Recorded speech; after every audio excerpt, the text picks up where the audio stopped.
Okay, नमस्कार मित्रों। कक्षा 12 विषय हिंदी और इसमें गद्य विभाग में पाठ 6 घर विषय, उसका शीर्षक है घर। जो निबंध विषय है और निबंधकार का नाम है भोलाभाई पटेल। हमने उस घर पाठ को यूट्यूब वीडियो के माध्यम से 2 विभाग आगे हमने देखे। पहले विभाग में घर लेखक का सोजा गांव में किस प्रकार बनाया और लेखक का बचपन, पाठशाला में वह गए, पाठशाला से आगे उच्च शिक्षा के लिए गए, नौकरी के लिए गए, घर की जो परिस्थिति थी वह बताया गया। दूसरे विभाग में भी जो माँ और पिताजी के द्वारा कठिन मेहनत से और एक प्रकार की उमंग से घर बनाया था, उस घर को बेचने का निर्णय क्यों किया, ये बताया कि आस पड़ोस वाले लोग वहाँ जाना और आगंतुक सा लगना, इस प्रकार से और सभी की सहमति से, खास विशेष करके माँ की इच्छा से, माँ की परमिशन से घर बेचने का सोचा। मगर घर सोचने का तय किया, बातचीत हो गई, उस घर की परमिशन दूसरे को दे, खरीदनार को। इससे पहले एक सोचा कि कुछ दिन पूरा परिवार सभी भाई लोगों के साथ एक बार कुछ दिन के लिए वहाँ जाकर ठहरे। और लेखक, उनके भाई बंधु, सभी परिवारजन, बूढ़ी माँ और सब गांव में रहने के लिए आ गए। और आने के बाद लेखक को किस किस प्रकार का अनुभव हुआ, और अंत में हमने देखा कि दादा दादी और पिताजी की अर्थियाँ भी वहाँ बंधी थी, बहनों की विदाई भी वहाँ से, लग्न मंडप हुए थे और विदाई वहाँ से हुई थी। और ऐसा याद करते करते करते बहुत ही भावुक हो गए लेखक और उनका गला रुंध गया। और अब इससे आगे हमें देखने का है, घर के अंदर के कमरे में गया, बंद जर्जरित कमरा अधिक मुखर लगा। पिछली दीवार की एक जाली से थोड़ा प्रकाश आ रहा था। एक समय यह कमरा अनाज भरने की मिट्टी की कोठियों और पिटारों से भरा रहता था। वह सब कब का निकाल दिया, परंतु अभी भी कोने में दही बिलोने का एक बड़ा मटका और खुंटी पर बड़ी रई लटकी है। मैं यहाँ जन्मा था, मेरी संतानें भी। अब पुरानी स्मृतियों में पुश्तैनी मकान है काफ़ी समय से, और पिताजी ने और माताजी ने ये घर बहुत ही चाव से बनाया है। उस घर में लेखक की काफ़ी स्मृतियाँ, काफ़ी यादें जुड़ी हुई है। उन यादों को बार बार याद करते रहते हैं, याद करते नहीं बल्कि याद आ जाती है। तो कहते हैं कि लेखक बाहर जो बैठे थे, पहले तो हमने कल देखा कि दीवार पर बैठे, दीवार को हाथ भी लगाया और अंदर से एक सिहरन निकल गई और शायद दीवार भी कह रही थी, अभी अभी आए हो, बस मुझे बेचकर चले जाओगे। एक लेखक को अपराध भाव जैसा लगा था। और फिर वह अंदर के कमरे में गए तो अंदर का कमरा जो बिल्कुल जर्जरित था बल्कि और मुखरित होने लगा और मुखर गया। एक प्रकार की उसके अंदर आभा आ गई, एक प्रकार का नया आनंद आ गया और कमरा शायद सजीव हो उठा और कमरा भी मुखरने लगा, मुखरित हो गया। पीछे एक जाली थी और जाली में से थोड़ा सा प्रकाश आ रहा था। उसी कमरे के अंदर, उस प्रकाश के अंदर वह देखने का प्रयास करते हैं, दिखाई देता है। मगर देखते हैं तो उनको लगा कि पुरानी स्मृति याद आ गई कि वह मकान, वह कमरा, वह कमरे के अंदर बहुत ही सारे अनाज की कोठियाँ और पिटारों से भरा हुआ था, भरा पड़ा था, और वही आज खाली है, क्योंकि वह समय के अनुसार अनाज भरने की कोठियाँ और पिटारों को निकाल दिया है। बल्कि एक कोने में अभी भी दही मथने की जो मटकी है, बड़ी मोटी होती है, काले, बहुत ही बड़ी भी होती है, बहुत मजबूत भी होती है, क्योंकि अंदर पूरे 10 एक दिन का दही जमा कर वहाँ रखना होता है। बड़ा रवैया होता है, इससे बिलोया जाता है और मथा जाता है और इसमें से छाछ बनाई जाती है, मक्खन निकाला जाता है और पूरे गांव में मुफ्त में बेचने का भी रिवाज था उसी ज़माने के अंदर। तो ये बड़ी मटकी वहाँ अभी भी है और दही बचने की रवैया भी वहाँ हुआ है। तो ये विभाग में और भी स्मृति में याद आ गया। तो ये गया बीच के खंड में जहाँ हम खाना खाते थे, वहाँ से होकर फिर दालान में जाता हूँ। माँ अकेली बैठी है, बस इस समय इधर उधर है। देखता हूँ कि बूढ़ी माँ रो रही है। माँ को कम दिखाई देता है, कम सुनाई देता है।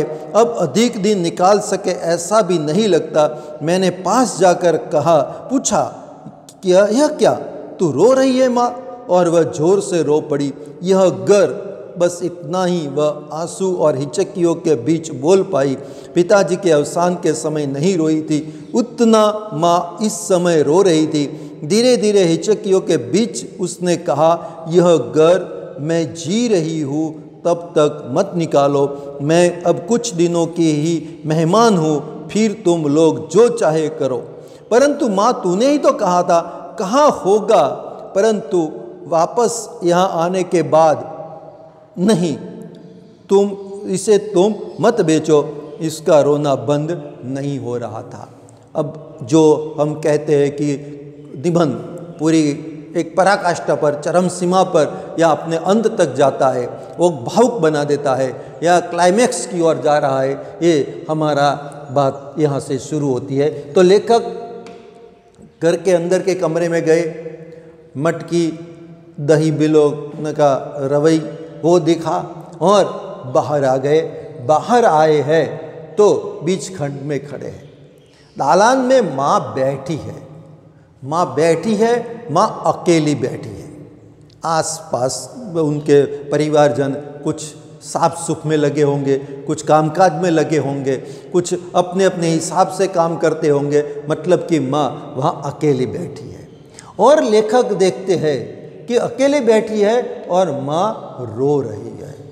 अकेली बैठकर माँ रो रही है और माँ, ये लेखक ने देखा कि माँ रो रही है। माँ की उम्र हो गई है, माँ को कम दिखाई देता है, कम सुनाई देता है। और लेखक पूछते हैं कि माँ, तू क्यों रो रही है? बस, माँ तू क्यों रो रही है? और इतना पूछने के बाद तो माँ जोर से रोने लगी। मित्रों, गला जब भर आता है और उस समय अगर कोई पूछे कि क्या, क्यों इतने भावुक हो गए हो, अपने आप दोनों आंखों में से गंगा यमुना बहने लगती है। लड़की ससुराल में होती है, घर पर आती है, या माँ बाप माता पिता से मिलती है, या तो माता पिता और मिलती है। और जब दोनों में से कोई उसके सिर पर हाथ घुमाता है, क्यों बेटी, अच्छा है, इतने में उसको जवाब देने की ज़रूरत नहीं पड़ती, उसकी आंखों में से आंसू निकलने पड़ते। एक लागणी का प्रवाह है, एक भावुकता है, एक प्यार है। और प्यार सबसे ज़्यादा शब्दों से बयां नहीं होता, आँखों से बयां होता है। और आँखों को बयान करने के लिए आंसू ही उसके मददगार रहते हैं। तो लेखक ने पूछा कि माँ तू रो रही है? और जैसे ही उन्होंने पूछा, बस इतने में तो माँ जोर जोर से रोने लगी, हिचकियाँ ले लेकर रो रही है। और बस इतना ही बोल पा रही, यह गर, बस इतने में तो हिचकियाँ ले पाई, आगे का शब्द भी वह नहीं बोल पाई। और ये लेखक ने देखा कि पिताजी का अवसान हो गया, और पिताजी ने के अवसान के बाद भी माँ जितना नहीं रोई थी, इतना वह आज रो रही है, हिचकियाँ ले रही है, रो रही है। इस बीच में बस इतना बोल पाई, यह घर मत बेचो, यह घर मत निकालो, यह घर मत बेचो। माँ लेखक को कमरा, दालान, बाहर का खंड, दीवार, बीत, ये सब कुछ उनके अंदर तो एक प्रकार का दुखद भाव प्रकट कर ही गए थे। अपराध भाव लगता ही था उनको, दोषपूर्ण व्यक्तित्व, गिल्टी कॉन्शियंस जैसा लगता था घर हम बेच रहे। मगर माँ के ऊपर जो बीती उसका वर्णन तो और भी करुण आ गया और हिचकियाँ ले लेकर रोने लगी। और लेखक को लगा कि पिताजी के अवसान के बाद आज पहली बार माँ इतना रोई है और इतना ही बोल पाई, यह घर मत निकालो। लेखक सवाल करते, परंतु माँ तूने तो परमिशन दी थी, तूने तो कहा था कि घर बेच डालो, मैं उनकी रजामंदी थी। माँ कहती है कहा होगा, बस आपने उस समय जो पूछा उस समय मैंने कहा होगा, हाँ मैंने कहा भी था, लेकिन अब मैं कहती हूँ कि यह घर अब मत निकालो। और माँ रो रही है। सारा घर के सभी सदस्य उनके पास मौजूद हो गए हैं। माँ का रोना अभी रोना बंद नहीं हो रहा है। माँ का परंतु नहीं, इसे तुम मत बेटो, इनका रोना बंद नहीं हो रहा था। माँ को रोता देखकर मुझे दुख तो हुआ, परंतु आनंद विशेष हुआ। लगा कि इसका हृदय अभी जीवंत है, उससे अभी जगत जीवन में रुचि है। हम तो मान बैठे थे कि अब तो माँ बस दिन गिन रही है, परंतु घर के प्रति उसका गहरा राग। बस ये सबसे पूरे पाठ में सबसे कीमती परिच्छेद और भी अनमोल परिच्छेद मेरे हिसाब से गिना जाए तो ये है कि माँ को रोता हुआ देखकर लेखक को आनंद हुआ। माँ रो रही है और लेखक कहते हैं कि मुझे आनंद हुआ। दोनों विपरीत परिस्थिति है, विरोधी भाव है। रोना, माँ को रोता देखकर बेटे को दुख होता है, मगर यहाँ आनंद हुआ। आनंद इस बात हुआ लेखक को इस बात का आनंद हुआ कि माँ अभी जीवंत है, माँ को अभी जगत और जीवन से रुचि है। हम तो मान बैठे थे कि माँ दिन गिन रही है, माँ मरने की तैयारी कब कर रही है, तो माँ दिन गिन रही है, बल्कि अब उसको संसार में से रस रुचि सब कुछ उठ गया है। वह निर्लेप हो गई है, भावों से, लागणी से, प्यार से, एक प्रकार से दुख सुख से परे हो चुकी है। अब इसको इस संसार में नहीं, परलोक सिधाने के या भगवान पे या इससे पूरी उनकी दुनिया खत्म हो चुकी है। नहीं, माँ अभी जीवंत है। एक घर निकालने की बात आई तो उसको पूरा का पूरा इतिहास याद गया, किस प्रकार उसने और उनके पतिदेव ने, मतलब कि लेखक के पिताजी ने एक घर बनाया था। ये पूरा का पूरा जिस प्रकार लेखक को कहानी याद आया, लेखक ने बयां किया, माँ बयां नहीं कर सकी। अव्यक्त रूप से उनके हृदय में ये सारा का सारा प्यार उमड़ा और व्यक्त होने के लिए रोने का सहारा ले लिया। रो पड़ी, रोना नहीं चाहती होगी, फिर भी रो पड़ी और इसने कह दिया। और अपराध वो क्या है कि एक अकस्मात हो गया या तो एक हादसा हो गया कि रोते हुए माँ को लेखक ने देख भी लिया और जैसे पूछा तो उनका रोना और भी भारी रोना बन गया और हिचकियाँ ले लेकर रोने लगी और कहने लगी यह घर मत बस, और कहने की ज़रूरत भी नहीं थी उसको।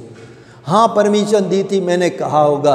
और इस दुख को देखकर लेखक को सुख हुआ, आनंद हुआ, हर्ष हुआ, प्रसन्नता हुई कि माँ अभी जीवंत है। एक मार्क्स का मोस्ट IMP सवाल इसमें से अगर पूछा जाए तो लेखक को माँ को रोकता देखकर लेखक को आनंद क्यों हुआ? क्योंकि माँ भी जीवंत है। इस जगत में, इस जीवन में माँ को अभी तक रस रुचि है। माँ दिन नहीं गिन रही है, बल्कि उसको घर के प्रति, लोगों के प्रति, अपने बाल बच्चों के प्रति, अपने पोते पोतियों के प्रति गहरा राग है। एक प्रकार का राग नहीं, मैं कहता हूँ अनुराग है, प्रेम है। इस प्रेम से स्नेह है, प्रेम है, और इसी के कारण माँ रो पड़ी। अब असमंजस जैसी परिस्थिति आ गई, मकान बेच दिया है और कहते हैं लेखक उनके दिल में अपराध भाव तो था ही, गिल्टी कॉन्शियंस फील हो रहा था कि साला ये मकान हमने पिताजी के एकमात्र याद हमने बेच डाली, कोई उनकी निशानी नहीं रखी। अब दिल में तीव्र कसक पैदा हुई और पीड़ा ज़्यादा हुई।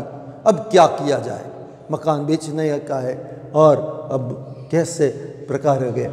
और लेखक ने अकेले निर्णय नहीं लिया था, सभी भाइयों को और माँ को पास में रखकर सभी लोगों की सहमति से, अनुमति से, परमिशन से, मंजूरी से ये निर्णय लिया था।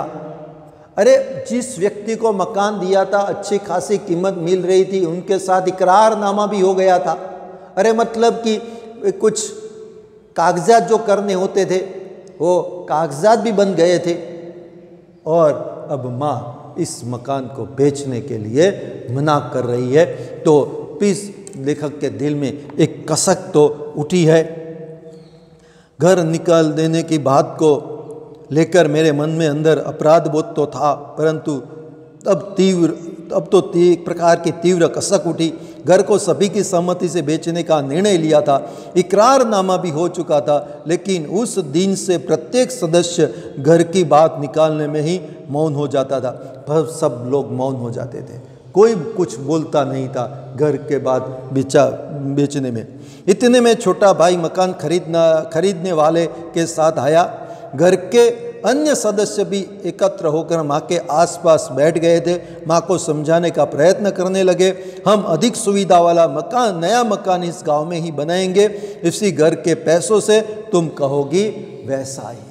और अब दो विपरीत परिस्थिति आ गई, मकान बेच दिया है, इकरारनामा हो गया है और माँ मकान बेचने की बात मना करती है, बात पर मना करती है। तो ये सवाल पैदा हुआ और छोटा भाई उसी समय खरीददार को लेकर आया। माँ के पास पहले माँ रो रही थी, तब अकेली थी, माँ ने रोना शुरू कर दिया, हिचकियाँ लेने लगी। लेखक ने पूछा, सारा घर माँ के आसपास इकट्ठा हो गया है। तो छोटा भाई खरीददार को लेकर आए हैं और माँ को समझाने का प्रयत्न कर रहे हैं। माँ को समझाते हैं कि माँ अच्छा, ये मकान का तो हमें कागजात वगैरह हो गया है, बेच दिया है, एक बार हमने जो कह दिया सो कह दिया, मकान तो हम नहीं रख सकते, मगर एक ऐसा काम करें इसी गांव में इससे भी बढ़िया और आप कहे ऐसी सुविधा वाला, सगवड़ वाला बिल्कुल अच्छा मकान हम इसे गांव में बना देते हैं। इस प्रकार घर में माँ को समझाने का एक प्रयास किया, बीच का मार्ग निकालने का एक प्रयास कर रहे हैं कि चलो हम एक दूसरा मकान इसी गांव में बना दे और अच्छा बना दे, आपको जैसा अच्छा लगे, मन भरे ऐसा लगा दे। माँ अब क्या कहती है अंतिम परिच्छेद में, देखो मित्रों, माँ ने कहा, मैंने इस घर की शहतीर तक ईंटें चढ़ाई है, तुम्हारे पिता ने कितनी उमंगों से बांधा है, इसलिए मेरे जाने के बाद भगवान करे कि तुम लोग महल बनवाओ, परंतु यह घर तो ... छोटा भाई समय की नजाकत समझ गया। उसने मकान खरीदने वाले से कहा, भाई कुछ समय रुक जाओ, यह घर देंगे तब तुमको ही देंगे। मैंने देखा कि इस समय ये देखा कि हम सब की छाती पर से एक पत्थर सा हट गया था। बरसात के बाद खुले आकाश जैसा माँ का मुंह देखकर मानो जर्जरित घर हंस रहा था। अदृष्ट गृह देवता की प्रसन्नता का स्पर्श सभी को हुआ। और अंतिम परिच्छेद में कहते हैं मित्रों कि माँ ये मकान बेचने के पक्ष में बिल्कुल नहीं है। जो समझौता किया कि इसी गांव में हम मकान बनाएंगे, बढ़िया मकान बनाएंगे, मगर माँ कहती है कि इस घर के शहतीर तक मैंने ईंटें चढ़ाई है और मैंने और तुम्हारे पिताजी ने बहुत उमंग के साथ घर बनाया है। काम होता है मित्रों, सब कुछ काम करते हैं। आप सभी विद्यार्थियों में परीक्षा आती है तो परीक्षा आने के लिए सबको परीक्षा देने की होती है, मगर परीक्षा देने का जो होशियार विद्यार्थी होते, तेजस्वी विद्यार्थी होते, उनको एक प्रकार का आनंद होता है, क्योंकि उनको अपनी परीक्षा लेनी के कि हमने कितना पढ़ा और हम कितना सफल हो सकते हैं, और नहीं तो कितनी और ज़्यादा मेहनत करनी पड़ेगी। तो एक काम करते हैं, काम के अंदर जान लगा देते थे। परीक्षा देने में वे अपना पूरा का पूरा प्राण अंदर फूंक देते हैं और सफलता भी हासिल करते हैं। और कोई भी काम है मित्रों, अगर काम में आप अपना जी लगाकर काम करते हैं तो काम में एक प्रकार की और सुंदरता निखर उठती है।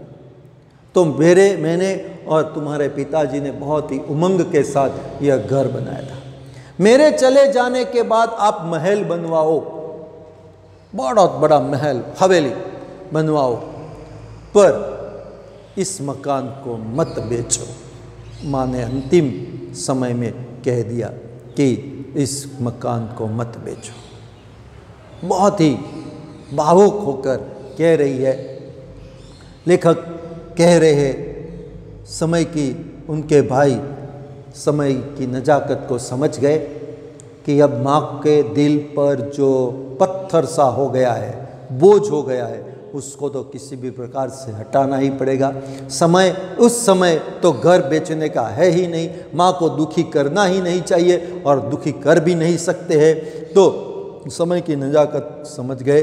जो भाई खरीदनार थे उस भाई को बोला, भाई साहब के छोटे भाई ने कह दिया कि देखो भाई, यह घर जब भी हम बेचेंगे आपको ही देंगे, मगर इस घर को अभी हम बेच सकते नहीं है। फिर से एक बार वह पंक्ति, छोटा भाई समय की नजाकत समझ गया। उसने मकान खरीदने वाले से कहा, भाई कुछ समय रुक जाओ, यह घर देंगे तुमको ही देंगे, अभी नहीं दे सकते, हम देंगे तो तुमको ही देंगे। समय की स्थिति को समझ गए। हाल इतना एक प्रकार का करुण वातावरण बन गया है, उसके नजाकत को भाई समझ गए और कह दिया कि यह अभी तुम रुक जाओ, यह मकान जब भी देंगे तो आपको ही देंगे। और लेखक कहते हैं कि उनके सीने से पत्थर हट गया। एक बहुत बड़ा बोझ था, गिल्टी फील हो रहा था, अपराध भाव हो रहा था, तो ये हट गया और घर के वातावरण में एकदम परिस्थिति चेंज हो गई, परिवर्तन हो गया।